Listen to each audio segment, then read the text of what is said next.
Chahi Yankai Mapalom Namsinduna Laklaba Manipur Hill Areas Acquisition of Chiefs' Rights Act 1967 Asi Chatnahanduna Logiwangbada Hojik Chathariba Hereditary Cookie Chieftainship Asi Muthat Piohaina Mitay Maitay Tribe Unina Lengak Takshilakli Hiramasiga Mari Lenana Union Asigi Thomi Singh Yauna Ngasi Manipur Press Club Ki Kobru Holda Pangthokiba Paugi Mipam Amada Maitay Mitay Tribe Union Ki Secretary Administration Mutum Churamanin Hai Hereditary Chieftainship Muthatnabagi Bill Ama Oiriba Manipur Hill Areas Acquisition of Chiefs' Rights Bill Ase Matamadugi Chief Commissioner Baleshwar Prasad K recommendation Matung Inna Kumjaing Lisingama Chamapal Humfutaruki September Tareta Manipur Assembly da Puthokibane Matamadugi Manipur Assembly Standing Committee na Matik Chaba Compensation Piraga Manipur Gichingi Mafam Singda Chieftainship Muthatpada Ayaba Piduna Bill Ado Kumjaing Lisingama Chamapal Humfutaret K January Tarada passed okay.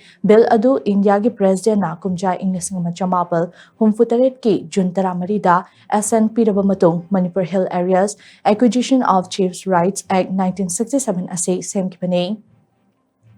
Ek ase sembagi matangda kumja Inglising Chamapal Humfutaret ki Jun Kunda Gazette notification thoki ek asigi Gazette notification thokrabamatung ek asigi mayokta Cookie Chief Chahum Romna Kongjang Changsin ki balai ki chahi asigi matung dagidi ek asigi copy sing ase mafam khangdana leirak ki bane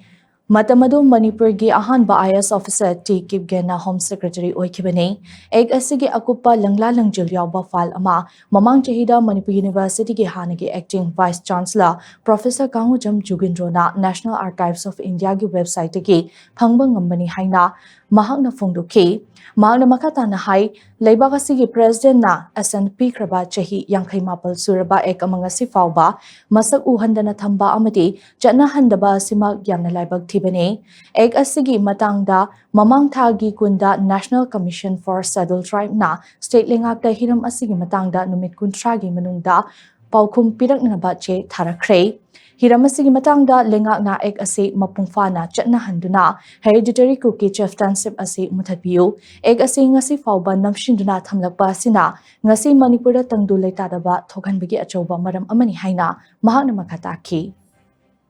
Manipurda Cookie Chieftainship ki masigi chanabi se muthatlu haidana iban president SNP grabasi hoba state government na namsalaga thabak oina pangthokpa ngamdadana leirambase masi thabak oina pangthok piu whatsoever khoigi union government na tawba yaba state government na tawba yaba thabak singdudi pesagi oiro madudi mokhoigi wani akhoigi di masi muthat piu masina maram oirkanda Manipurda illegal immigrant singse masigi khongda pham madugi chauna akhoi mitop singi garbage ama akhoi lamdam sida oire madugi mitop singduna akhoi mathakta Lanta salakpa land acquisition gi aduga land occupancy gi masigi myamji tatharak pasina aikoi native people haigera indigenous people haigera aikoi gi mafam leira oi dore haibaduni aduna yahan hanbada Cookie Chieftainship ki chanabi se masima muthataba taragati aikoi Manipurda mitop se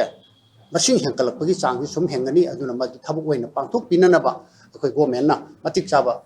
thabuk lakhot piu haiba wafam duni ngasi thamjaribo Manipur government na sigi Manipur Hill Acquisition of Chiefs Rights Act kari action lokhot ke masi report se han ek one assembly loi logre adiko central government instruction everything pilok mata sidi gazette notification ma thokadam ne ba si implement tong no bitumta gazette notification thoka chi tanare mai gi ba compensation da kal Manipur government na paisa lejedar kana central government de dum sentang do dum lo kasu yam changoi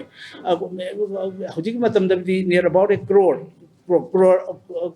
amam kaya ni changbi ai adu estimate tor ka du pithok biraga adu chi loga madu implement tong madu Manipur government na gazette notification ma nong na thoka si chanare sima darkar oi